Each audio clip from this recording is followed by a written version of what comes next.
大家好啊，歡迎嚟到我哋日經頻道啊！呢集睇下啲大陸房地產嘅新聞啊。有學者就話大陸呢，因為房地產如果佢個危機爆發嘅話，係有機會引爆噶。然後30年嘅繁榮就將會打回原形喎，甚至乎啊，有啲學者表示啊，呢一個呢係個不定時炸彈啊！咁中共中央金融工作會議喺10月30到31喺北京召開啦，當中呢係有大量提及到房地產相關嘅內容啊！呢一個咁樣嘅講法呢，係過去全國金融工作會議前所未見嘅。而中國房地產業界嘅人士就同時指出啦，近年嚟啊，房地產風險爆發，包括係房地產企業債務違約、不良貸款率連續攀升、房市銷量下滑等等問題啊。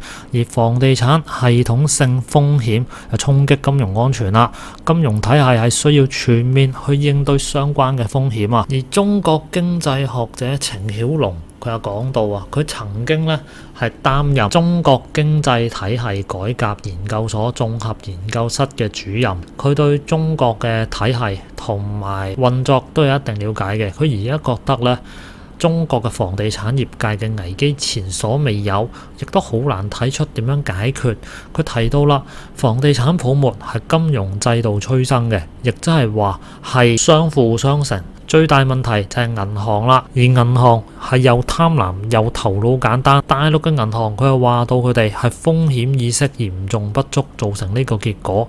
所謂債可敵國，就係房地產公司將巨大嘅債務就劈咗俾銀行啦。咁佢同時指出啦，中國房地產公司大到一定程度之後就開始發美元債券啦。而家以恒大為首，仲有碧桂園同後邊一連串嘅房地產公司嘅借貸咧，基本上全部都還唔到。即係話咧，有4到5千億嘅美金係打水漂，呢一點係對中國政府嘅國際金融信譽有好大嘅影響。再加上中國現行嘅政經制度，將來可唔可以避免或者係杜絕好似恒大咁樣嘅定時炸彈形成呢？咁佢提到啦，呢次嘅房地產危機嘅炸彈，中國已經開始有啲承受唔住，而且炸彈唔係得一粒，係有無數粒，喺無數嘅銀行入邊啊，每個銀行都有佢嘅炸彈。唯一唔知道嘅就係呢個定時器所設定嘅引爆時間係幾耐，短嘅2年就爆，長嘅3、4、5年，而且佢係連鎖嘅。呢個爆咗，另一個亦都會爆。而程曉龍啊認為啦，咁樣嘅角度嚟睇，佢覺得唔使再考慮定時炸彈會唔會再形成一個新嘅。而家呢一個炸彈已經受唔住啦，佢甚至講到話可以將中國過去30年嘅繁榮一嘢炸翻去原形啊！恒大嘅債務呢係去到接近24,000億㗎，係一個好恐怖嘅數字嚟㗎。再加上而家個樓市亦都好慘淡啦，二手樓呢係俾人劈價劈得好犀利嘅。咁睇埋另一個報道啦，另一個報道就講到啦，話中國啊樓市慘淡啊。根據騰訊房產嘅報導，喺廣州等地嘅二手樓行情非常之差，屋主呢只能夠係借助大減價去求出售，甚至乎試過有人減價減咗人民幣350萬啊！個報道講到啦，有一個叫陳思齊嘅女人係2個小朋友嘅阿媽嚟嘅。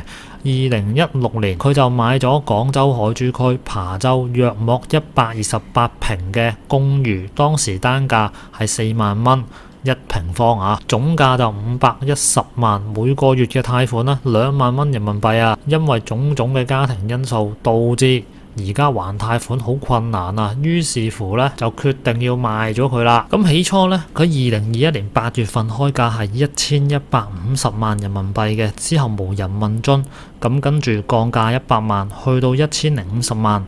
就希望賣到啦，但係佢內心嘅成交底價已經係去到1000萬啦，但係咁樣降價都仍然冇人去睇樓喎。咁隔咗1年之後佢辭職，就比較花多啲心思去關注賣樓呢件事啦。咁突然之間發現同一個社區賣緊嘅樓個數量啊已經係破咗百噶啦，令到佢覺得好驚啊！點解啊？因為如果而家唔賣嘅話，咁多樓同我爭，到時就會好激烈噶咯，咪仲加賣唔出。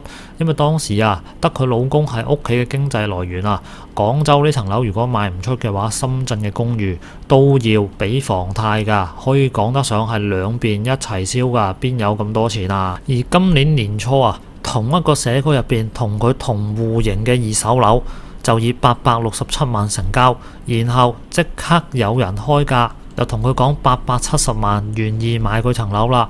但係佢當時咧係高估咗個市場走勢啊，堅持唔肯降價，因為2月嘅時候中國嘅樓市開始好似有回暖，成交有大幅提升啊。當時佢仍然係心存幻想冇買到，不過咧陳思齊好快發現啊，呢個係自己一個誤判啊，因為中國年頭二手樓成交個數量增加，關鍵就係疫情期間所積壓嘅買樓需求係集中釋放啊，而之前房屋成交上漲係受惠於經濟好嗎？而家反轉加埋出生率係大減，之前嘅增長趨勢咧已經唔適用喺而家嘅樓市狀況噶啦。咁佢當時個信念好得意喎，佢堅信咧冇一啲成交唔到嘅樓，只有唔成交嘅價格㗎。於是乎咧，佢開價就降到去950萬人民幣，然後仲將冇交3個月租嘅租客趕走咗，再重新遊過晒成間屋，然後減價減到去880萬啊！咁最後佢同中介講850萬就可以賣啦。咁今次又更加大鑊啦！佢搞咗咁耐呢，原來個底價仲低過當時870萬啊！咁亦都係因為佢減咗價啦，所以呢嚟睇樓嘅人慢慢變多喎。但係啦，呢個時候呢啲人呢，出嘅價係低咗好多噶，大部分嘅買家都只願意出價係700萬啊，最高出價嗰個係780萬。咁於是乎呢個陳小姐呢，佢咬實一口價，非800萬唔賣啊。咁最終呢，就叫可以順利賣到層樓啦。咁佢諗翻個賣樓經歷啊，佢由2021年8月份掛牌出售，去到2023年9月份先完成過戶啊，係歷時2年又1個月啊，而且個價錢啊，足足係跌咗350萬人民幣先甩到手啊！咁不過呢，佢就話自己唔後悔啦，反而呢係好似如釋重擔咁啊，喺度大聲講話，終於辦理完過戶啦，冇晒房貸壓力啦，生活自由自在啦。後邊佢講咗一句呢，就話諗住將來創業，做自己想做嘅事。咁佢最後嗰句呢，我都幾為佢擔心噶。原本呢，就已經係甩咗手層樓，有啲現金喺手噶啦，結果仲諗住創業喎。而家呢個時候創業，咪等於係一個火坑，再跳去一個更加無底深潭嘅火坑。你買樓啊，都仲叫有個地方俾你住啊。你走咗去創業做生意衰咗嘅話呢，你可以講得上血本無歸嘅。有錢喺手，唔好搞咁多嘢，好好地享受人生就算啦。好啦，今集呢，同大家睇咗啲咁樣嘅大陸新聞啦，大家有咩想講？下邊留個言啦，咁我哋就下集再見啦，拜拜。